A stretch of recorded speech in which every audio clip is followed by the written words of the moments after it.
Have you ever entered a trade feeling confident, only to watch the price hit an invisible wall and reverse in seconds? You've just hit a powerful resistance level.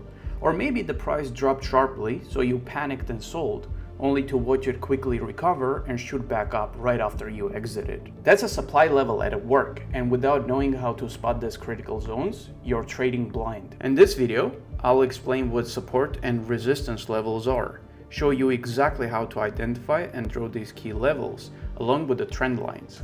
I'll also walk you through some of my own trades that I made utilizing the support and resistance levels.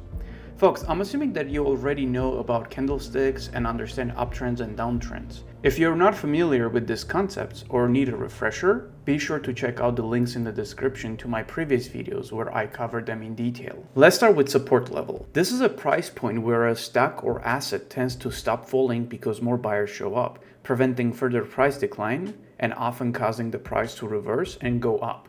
Think of it like a floor that keeps the price from dropping any lower. Resistance is the opposite. This is a price point where a stock or asset tends to stop rising because more sellers come in, preventing the price from going higher and often causing it to reverse and drop. Think of it like a ceiling that keeps the prices from climbing further. An important thing to remember is that if the price drops below a support level, then that price level becomes a resistance.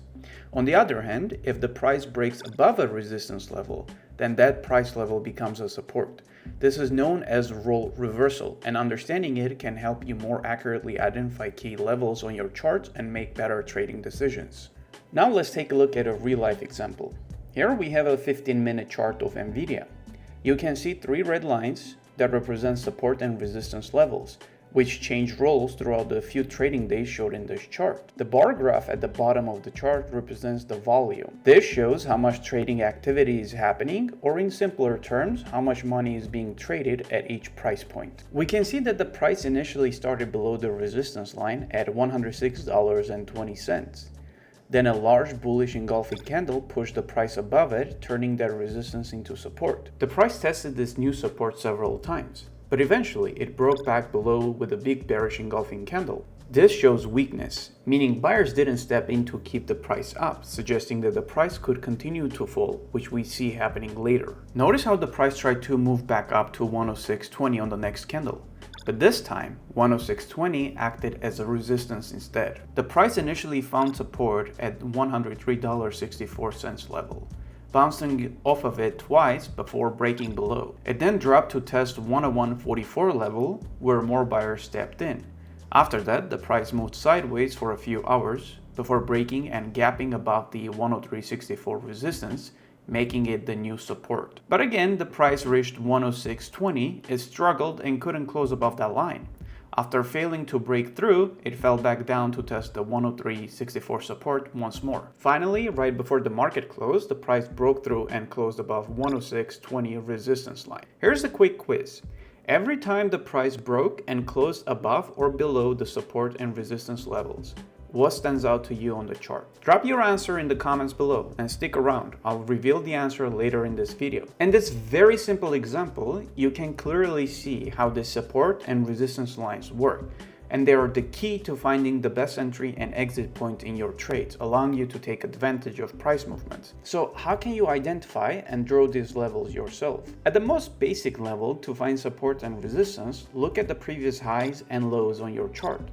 You're looking for a price levels where the price has bounced off or held at least twice. For support, the price needs to have bounced off that level at least twice, as you can see in this example. For resistance, the price needs to have been rejected from that level at least twice before you can mark it as a resistance. This works on any time frame, whether it's intraday, daily, weekly, or longer. However, not all levels are equal. Support and resistance levels on longer time frames like daily, weekly, or monthly charts are more significant than those on shorter time frames like intraday. The more buying and selling that happens at a price level, the stronger that support or resistance becomes. Traders often remember these levels and react when prices return to them. The more times a level has been tested, the more significant it is. But remember, it's not a guarantee that the price will always hold or reverse at that level. Now, to draw these lines, open your favorite technical analysis app or website. For this example, I'm using TradingView. The link is in the description below. Start by selecting the stock chart you want to view. I'll use NVDA to keep it consistent with the rest of the video. Choose the time frame you want to analyze. For this demonstration, we'll use the 15-minute. Once you've pinpointed these areas, open the Lines toolbar and select the Horizontal Line tool to mark them. Now, let's try to do this together. First, I see a bounce in here, which also matches to this top that we see here and also a top that we see here, which means this is an area where buyers and sellers are reacting to. So I'll try to put a horizontal line like so. In this scenario, you can make the line to be closer to this bottom or be somewhere around here. And I want to capture the close of this big candle, which also matches to this level and also this level. Those support and resistance lines can be off by a few cents. Please understand that this is not 100% accurate way of marking it. It's more of a zone or area that you're trying to mark. So it's possible that you can see some wicks that are off. This is going to be more of an art than true exact science. You'll get better at this the more experience you get in doing technical analysis. The next area that I see is here. Seems like there is something happening on this area where buyers and sellers are interacting. You can also see the interaction here. So it seems like this is an important level, which I'll mark it. So the next level that I want to take a look at would be somewhere around here. I see prices reacting, has been rejected, has been rejected, has been rejected, and this area seems to be like it's playing as a support. So I will mark it like so. And you can adjust this if you want to include the lower wick of that candle. So it will be something like this. And then finally, we have this final area. And probably from my previous examples, you would have seen that I have a line in here. However, if I'm looking at this chart right now like this, I won't be marking this because I don't see too many points touching that level. The reason you saw that I had that level marked, that was because I was using a higher time frame, which showed multiple touches for that level. Additionally, there is something called psychological support or resistance. These are certain round numbers like $10, $50, $100, or $500 that often act as a mental barrier for traders. These levels attract a lot of attention because they feel significant, even if there isn't a technical reason behind them. As a result, prices often pause or reverse around these numbers, making them important areas to watch. So, how do traders use these key levels to make profit? Most traders don't just rely on support and resistance, they also use other indicators to confirm their trades. One of the most important indicators is volume. When the price reaches a support or resistance level, you should look for big spikes in volume. If there is a lot of buying or selling at these levels, it shows that traders are stepping in to either defend or break the price level. If you enter a trade without waiting for these confirmations, you're likely to lose money. That's why it's so important to combine these key levels with other indicators like candlestick patterns. Let's go back to the NVDA 15-minute chart to see all this in action. And the answer to the quiz from earlier is the volume. Did you notice how volume spiked every time the price broke through a key level? You'll see a big jump in volume right when each candle broke the support or resistance line. Let's also take a look at how candlestick patterns help with confirmation. The first time the price broke above the 106.20 resistance level, it was with a bullish engulfing candle. This showed strong buying pressure and the price moved up to the next resistance level before reversing. Later, we saw a bearish engulfing candle that broke below the 106.20 level, which indicated that sellers had taken control. The price then dropped all the way down to 101.44 support level. Notice the doji candle above this level? This shows indecision between the buyers and the sellers, and more often than not, this indicated a change in the direction of the trend. This is when the price started slowly moving up, eventually gapping up to 106.20 level. Then another doji candle formed below the 106.20 level, and the price dropped back to 103.64, and so on. Let's talk about trend lines. A trend line is a diagonal line that acts as dynamic support or resistance, moving along with the price as it changes over time. In an uptrend, the trend line connects points where the price dips but continues to rise, forming higher highs and higher lows. In a downtrend, the trend line connects points where the price rises briefly but then continues to fall, forming lower highs and lower lows. If you need a more detailed explanation of uptrends and downtrends, check out my earlier video on market basics where I dive deeper into these concepts. When the price touches a trend line, it often bounces back, much like horizontal support or resistance. However, if the price breaks through a trend line, it may signal a trend reversal. And similar to support and resistance, if a trend line is broken on the way up or down, it can still act as a barrier when the price comes back again to test that trend line. In addition to trend lines, we also have trend channels. A trend channel forms when the price moves between two parallel trend lines, one acting as dynamic support and the other as dynamic resistance. This channel shows the range in which the price is trading, helping you predict where it might go next. If the price stays inside the channel, it's likely to keep bouncing between the two lines.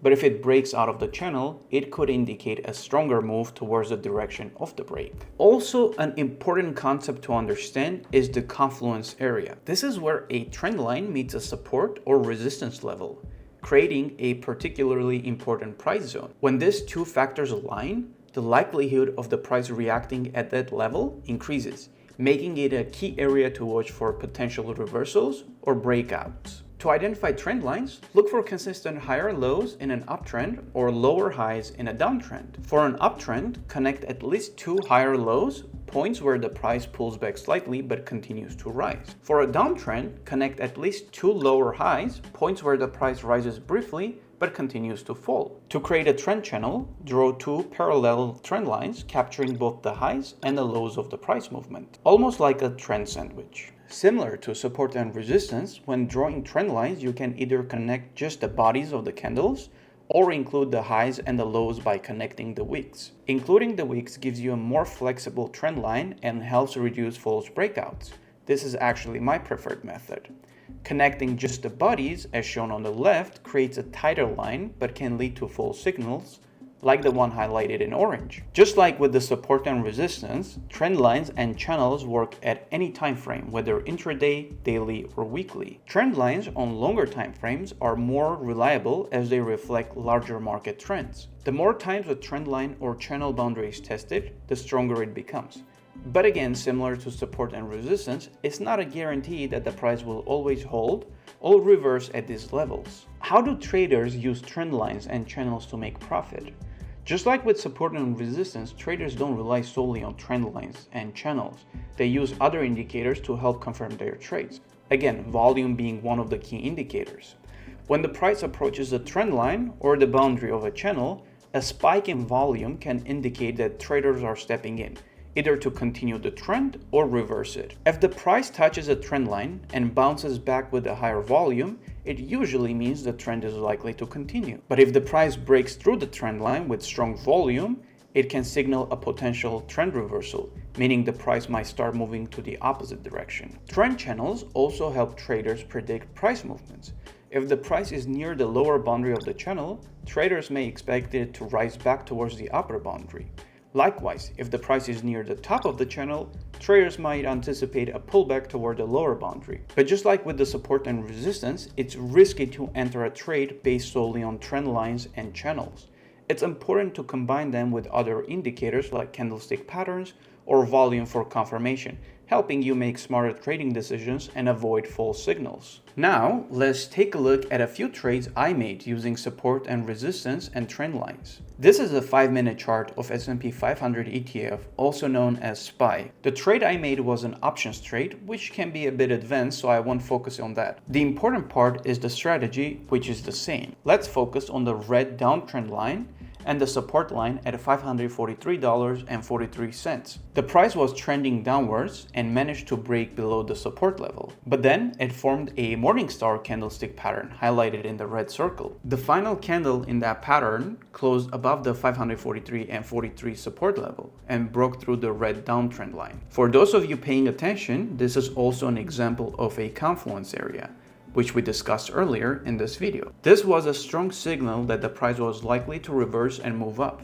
So I entered the trade right here, with my profit target set at the upper resistance line at $546.04. At the time I took this screenshot, my trade was up over 140%. I eventually closed the trade near the resistance level at $546.04 with a total profit of over 240%. Now let's take a look at another trade I made on Nasdaq futures, also known as NQ. The price had been dropping since the market opened, and I missed the initial sell-off. But on the 3-minute chart, I noticed the price tried to break below support level at 19,297, but it ended up closing above it, forming what could be seen as a hammer candlestick. On the 5-minute time frame, a doji pattern also appeared. Both patterns typically signal a trend reversal. Since the candlesticks closed above the support level, I felt confident that the price would go up. So I decided to go long on one futures of contract. I entered the trade on the next candle, as shown by the green arrow. Ideally, I would have held the trade until the upper resistance at 19,357. However, I chose to exit the trade when the price hit the 9-period moving average, shown by the green line. Even with the early exit, I still made about $700 in profit in just under 12 minutes. Now, if you're wondering how $35 move in Nasdaq futures translated to $700 in profit, that's because the futures are leveraged. In this case, the leverage is 1 to 20, meaning for every dollar the futures move, you gain or lose $20. But as you can see, these indicators work very well. On their own, they might not always be enough, but when you combine them, they can help you make smarter trading decisions. In the next video, we'll dive into the most important chart patterns derived from all the indicators we discussed today. These patterns will help guide your trading decisions and take your analysis to the next level. If you need more help understanding price action and candlesticks patterns, check out my earlier videos. And also don't forget to download my free candlestick cheat sheet. The link is in the description below. If you found this video helpful, please leave a like, comment, and subscribe for more content. Thank you for watching, and I will see you in my next video.